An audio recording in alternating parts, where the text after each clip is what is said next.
Assalamualaikum warahmatullahi wabarakatuh. Video ini dibuat dalam rangka unjuk kerja bukti pelaksanaan Tridharma Perguruan Tinggi pada bidang pengajaran untuk sertifikasi dosen Smart tahun 2024. Perkenalkan, saya Cek Gunawan, dosen Prodi Administrasi Bisnis di Institut Manajemen Wiyata Indonesia. Pada kesempatan ini saya akan memaparkan mata kuliah yang saya ampu di semester genap program studi administrasi bisnis jenjang sarjana, yaitu metodologi penelitian bisnis.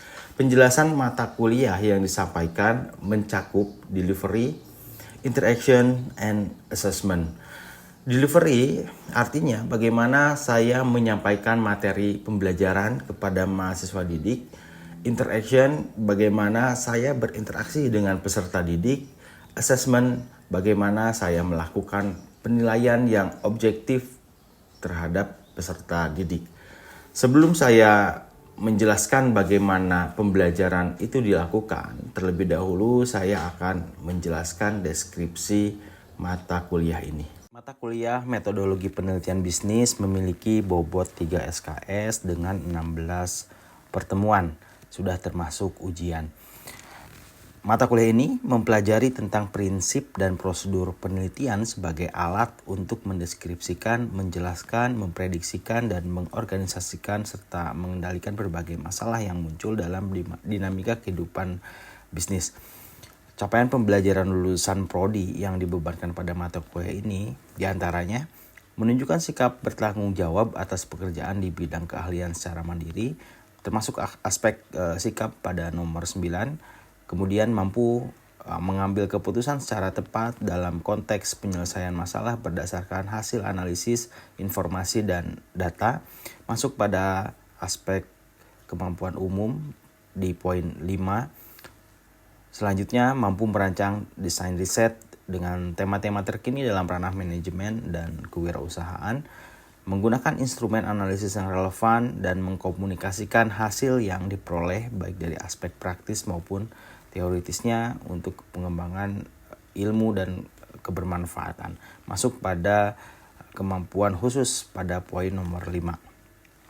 Sementara capaian pembelajaran pada mata kuliah ini terdiri dari pertama, memberikan pemahaman kepada mahasiswa tentang konsep-konsep dasar penelitian, desain penelitian, proses dan prosedur untuk melakukan penelitian ilmiah dalam bidang bisnis.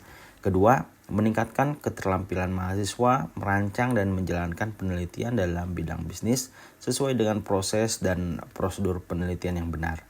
Dan yang terakhir, meningkatkan kemampuan mahasiswa dalam mengkaji tulisan ilmiah, data dan informasi, dan mengambil keputusan yang tepat berdasarkan tulisan dan informasi yang diperoleh untuk praksis strategi bisnis. Adapun bahan kajian atau materi pembelajaran pada mata kuliah ini terdiri dari pengantar metode penelitian bisnis, konsep dasar penelitian, masalah penelitian, variabel penelitian, pengukuran variabel dan skala pengukuran, validitas dan reliabilitas, teori dan pengembangan hipotesis, desain penelitian bisnis, pendekatan penelitian bisnis, dan analisis serta presentasi data. Referensi diantaranya ada yang utama dan pendukung. Untuk referensi utama menggunakan buku Umas Karan dan William J. Zygmunt. Kemudian untuk referensi pendukung bisa terdiri dari artikel-artikel nasional dan internasional, kemudian buku Sugiono metodologi penelitian, serta buku Cek Gunawan Mahir Menguasai SPSS. Pendekatan pembelajaran yang dilakukan dalam proses pembelajaran menggunakan pendekatan student center learning, kolaboratif dan contextual learning, dan project based learning. Nah, bobot penilaian pada mata kuliah ini, pertama, absensi atau kehadiran 10%, tugas proposal 20%, UTS 30%, dan UAS 40%. Sementara untuk nilai akhir mata kuliah bisa dilihat pada tabel ini. Untuk kelulusan itu harus mendapatkan nilai C, B, A. Sementara untuk D dan E, mahasiswa dinyatakan tidak lulus. Assalamualaikum warahmatullahi wabarakatuh. Selamat pagi, apa kabar? Baik ya, semoga luar biasa. Semoga kalian senantiasa sehat selalu ya. Alhamdulillah kita ketemu lagi di materi keempat tentang variabel dan skala pengukuran dalam penelitian bisnis. Oke ya. Nah, kita review sedikit di pertemuan ketiga sebelumnya ya. Kita membahas terkait dengan perumusan masalah penelitian. Saya sudah cek tugas teman-teman semua dan memang hanya 1-2 orang yang belum memenuhi jawabannya itu belum memenuhi ya. Nanti bisa diperbaiki. Nah, di sana kalian sudah bisa menentukan atau merumuskan sebuah masalah yang akan dijadikan penelitian ya. Di pertemuan awal kita coba tentukan topik, terus kita rumuskan masalah. Nah, sekarang kita di pertemuan 4 ini akan bahas terkait dengan variabel dan skala pengukuran variabel dalam penelitian bisnis. Yang akan dipelajari di materi 4 ini, sebetulnya sih harapannya setelah teman-teman ini mengikuti perkuliahan ini, teman-teman bisa memahami pengertian variabel ya. Kemudian teman-teman bisa memahami jenis-jenis variabel dan yang terakhir bisa menentukan isu pengukuran variabel dalam penelitian bisnisnya. 3 hal ini yang memang diharapkan bisa teman-teman kuasai setelah mengikuti perkuliahan di pertemuan 4 ini. Nah, kemudian ada beberapa hal yang akan saya bahas. Pertama, pengertian variabel. Kemudian kita akan bahas jenis dan keterkaitan antar variabel. Dan yang terakhir kita akan coba bahas skala pengukuran variabel. Oke ya. Sebelum kita masuk ke materi, saya minta tolong kepada koordinator untuk mencatat teman-teman yang hadir di sini ya, untuk nanti saya akan lakukan absensi. Kita mulai dari variabel penelitian. Sebetulnya kalau kita bicara variabel ya, itu akan berkaitan tentang apa yang akan kita teliti. Gitu. Misalnya nih, teman-teman ingin meneliti terkait dengan kinerja perusahaan. Berarti yang jadi variabelnya itu apa? Kinerja. Gitu ya. Pengen meneliti tentang motivasi seseorang dalam melakukan sesuatu misalnya ya. Hal yang diteliti apa? Motivasi ya, itu variabelnya itu gitu ya, motivasi. Nah, berarti kan kalau kita berkaitan kita bicara tentang variabel itu bicara tentang hal yang berkaitan tentang apa yang akan diteliti ya. Nah, pada dasarnya variabel penelitian ini segala sesuatu yang berbentuk apa saja yang ditetapkan oleh peneliti. Gitu ya. Jadi saya harap nih teman-teman ketika sudah memikirkan topik apa yang akan dijadikan penelitian dan teman-teman sudah tahu apa permasalahan yang dijadikan dasar penelitian, saya harap teman-teman sekarang sudah bisa menentukan variabel apa yang memang akan diteliti ya, gitu ya. Kalau secara teoritis, variabel ini merupakan atribut ya dari bidang keilmuan atau kegiatan tertentu. Nah, itu adalah pengertian variabel. Sudah kebayang ya? Oke ya. Kita akan bahas satu-satu nih jenis-jenis variabel ini. Kita mulai dari variabel independen atau yang kita sering sebut adalah variabel bebas. Nah, variabel bebas ini merupakan variabel yang memberikan pengaruh ya, yang memberikan pengaruh terhadap variabel lain atau yang menjadi sebab penelitian. Ya, yang menjadi sebab. Nanti kita akan jelaskan lebih komprehensif ya dengan setelah kita belajar tentang variabel dependent. Ini kan independent. Independent itu variabel yang berdiri sendiri memengaruhi variabel lain, ya.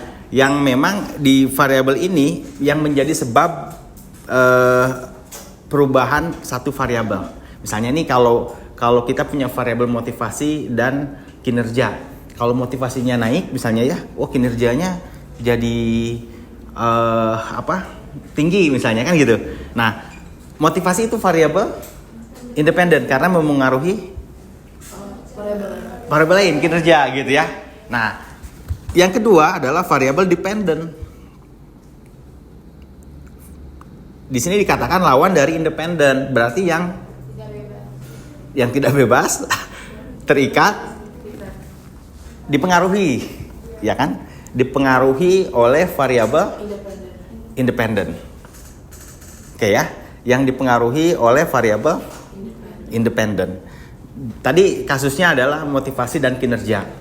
Motivasi ini menjadi penyebab perubahan variabel kinerja. Kalau motivasi naik misalnya ya, kinerjanya naik, turun. Tapi bisa jadi kejadian seperti itu dalam penelitian ya. Kalau motivasinya turun atau cenderung nggak ada, kinerja turun. Nah itu contoh variabel independen dan variabel dependent. Variabel yang memengaruhi dan variabel yang dipengaruhi. Terbayang di sini sudah tahu variabel independen, variabel dependent. Nah biasanya dalam penelitian bisnis, khususnya jenis penelitian kuantitatif, yang memang rumusan masalahnya itu mencari pengaruh, misalnya apakah motivasi berpengaruh terhadap kinerja. Biasanya akan melibatkan dua variabel ini. Ada variabel independen, ada variabel dependent. Oke ya, paham ya? Biasanya kan seperti itu. Atau misalnya dampak motivasi terhadap kinerja. Itu pun sama. Ada variabel independennya, ada variabel dependennya. Ya gitu ya. Paham sampai di sini? Paham. Nah, di sini ilustrasinya ini variabel bebasnya adalah promosi, ya kan? Kemudian variabel terikatnya penjualan. Nah, ini arah pengaruhnya ke sini. Ini arah pengaruhnya.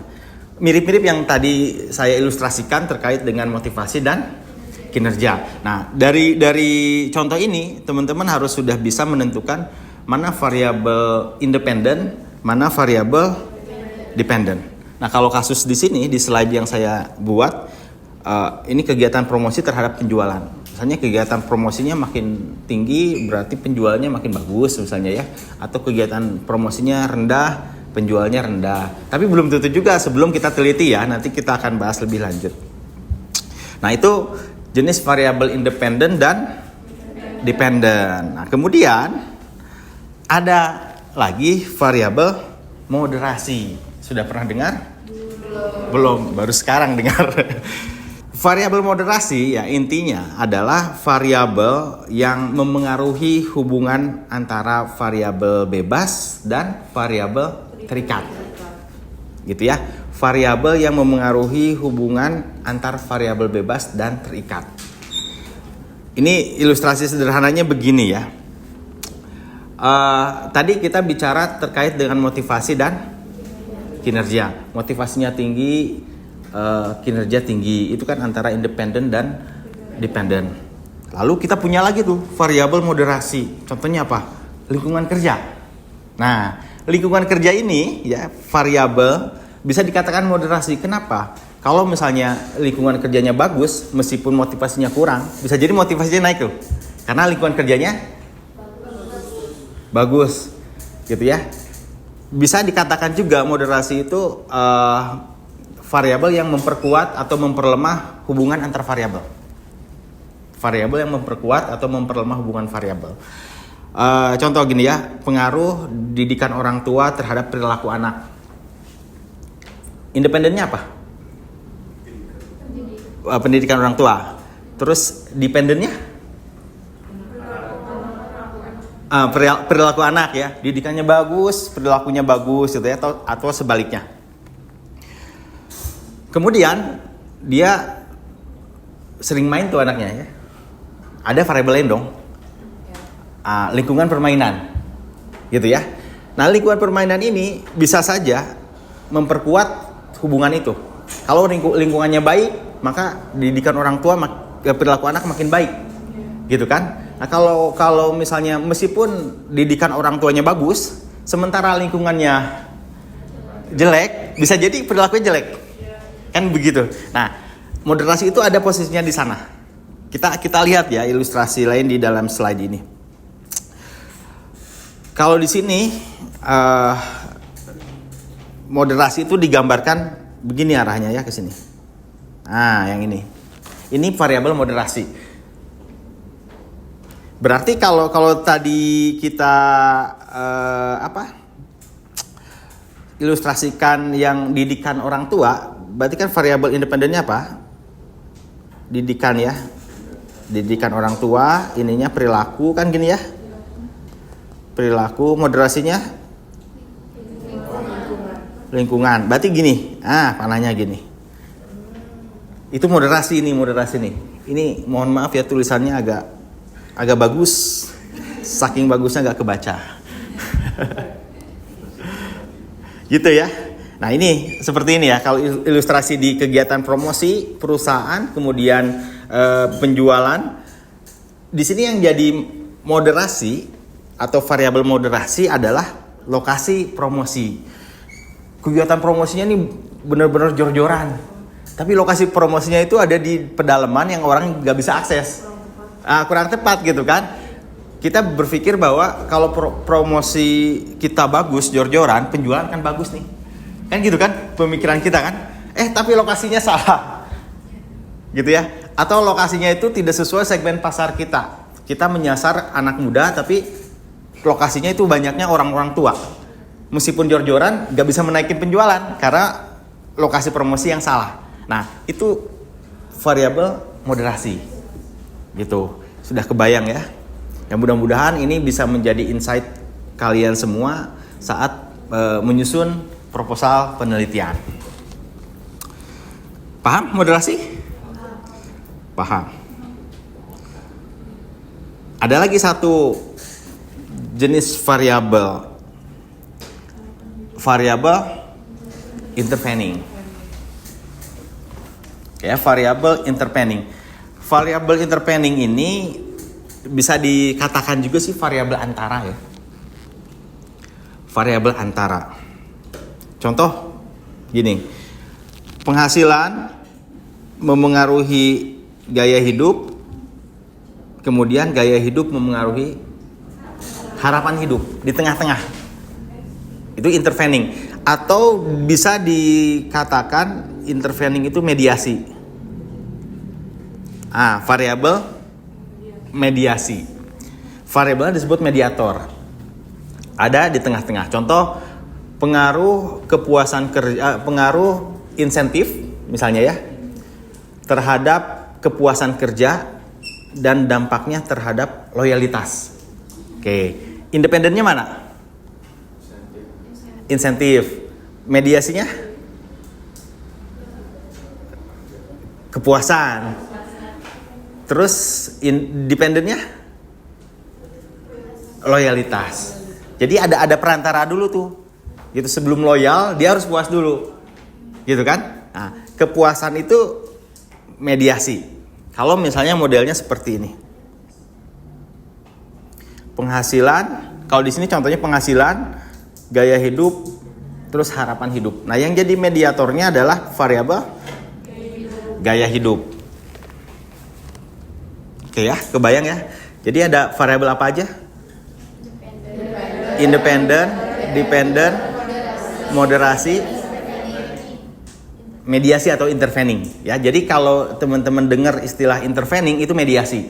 Kalau dengar istilah mediasi itu intervening. Ya gitu ya. Itu adalah jenis-jenis variabel. Nah, ini ilustrasi yang tadi. Bisa teman-teman baca, nanti ini akan saya share materinya dan bisa teman-teman baca lagi. Oke, ada pertanyaan? Oh, ada. Ragu-ragu ya mau nanyanya. Gimana pertanyaannya apa? Gimana sih caranya buat mengukur variabel? Ini sebetulnya materinya belum nyampe udah ditanya. Bagaimana cara mengukur variabel ya? Kalau teman-teman ambil kuantitatif ya, sebetulnya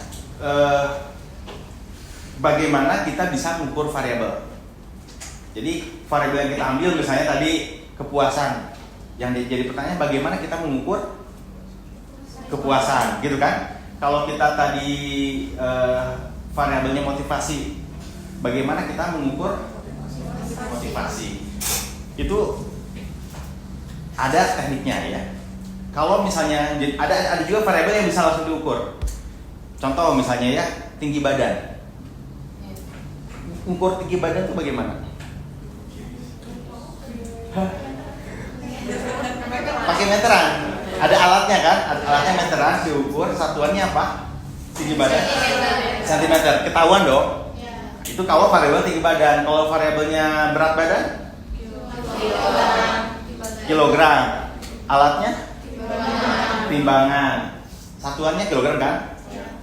Itu mengukur berat badan. Kalau berat badan diukur dengan meteran, nemu nggak? Nemu.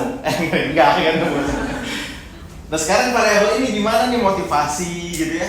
Kepuasan, apa alat ukurnya? Nah untuk mengukur variabel itu ada alat ukurnya. Seperti yang tadi disampaikan, alat ukur untuk tinggi badan, ya alat ukur untuk mengukur tinggi badan itu adalah meteran. Alat ukur untuk berat badan, timbangan. Sekarang ditanya alat ukur untuk mengukur kepuasan. Nah, nanti ada namanya angket untuk mengukur kepuasan itu. Nah, jadi kalau nanya bagaimana cara mengukur variabel itu ada instrumennya.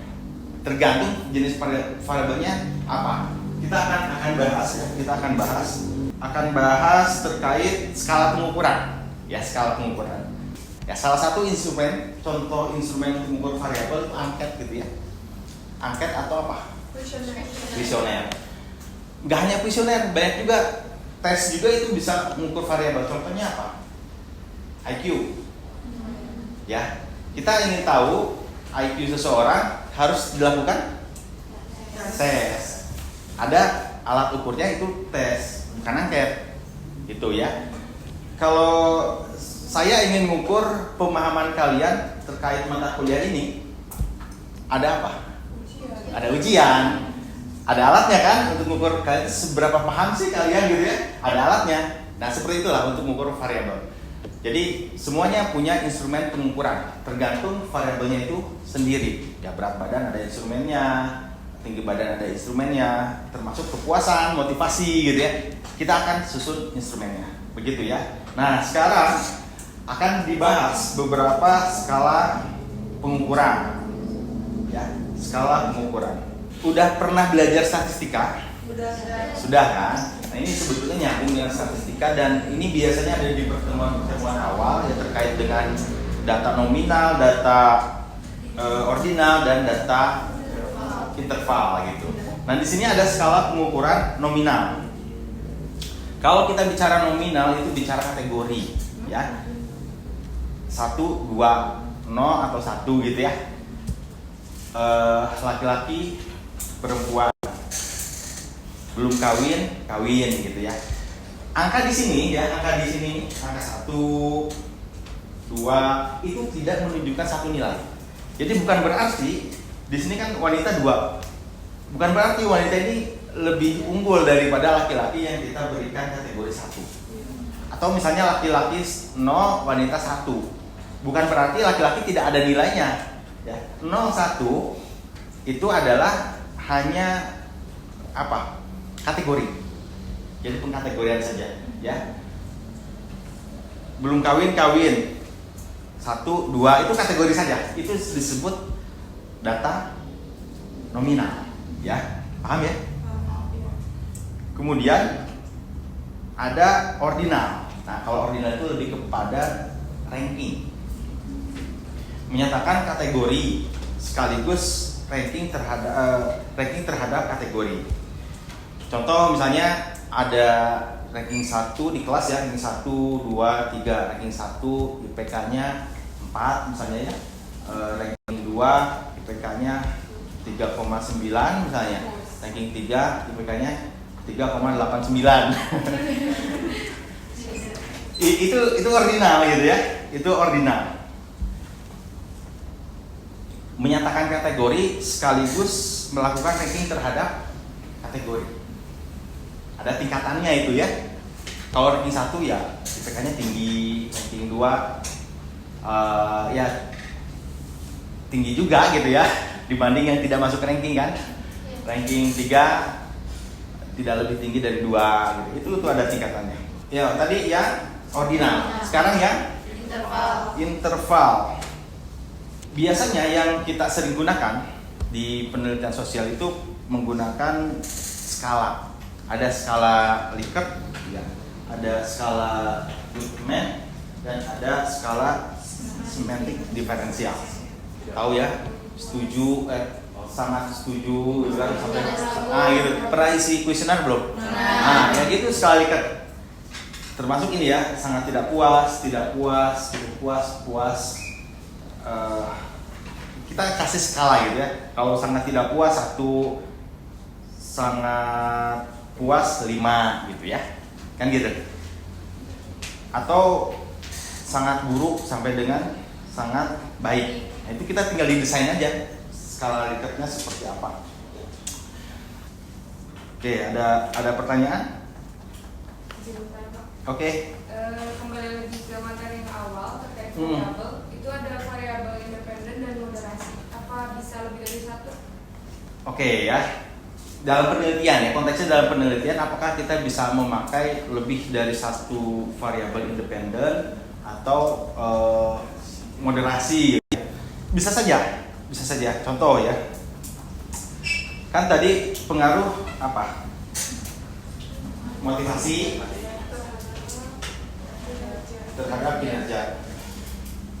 Ini variabelnya 1 variabel independen, 1 variabel dependent.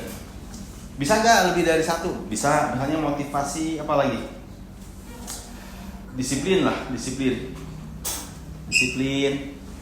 kerja gitu ya. Terus apa lagi? Ada 4 variabel independen. Bisa nggak dalam penelitian menggunakan seperti ini? Ya bisa saja. Lebih kompleks berarti kan?